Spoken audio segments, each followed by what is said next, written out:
E aí galera, beleza? Mostrando pra vocês aqui, ó. É um carro que o cara anda muito na roça, né? Um assaveiro.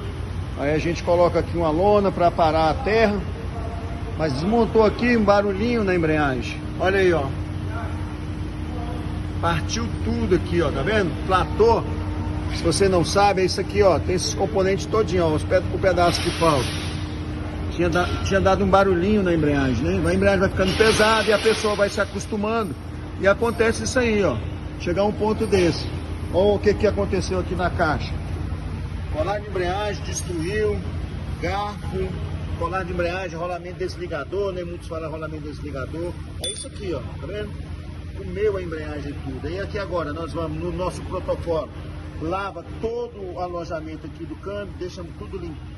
Troca, faz um serviço padrão. Como eu falo, JP, um novo conceito em manutenção.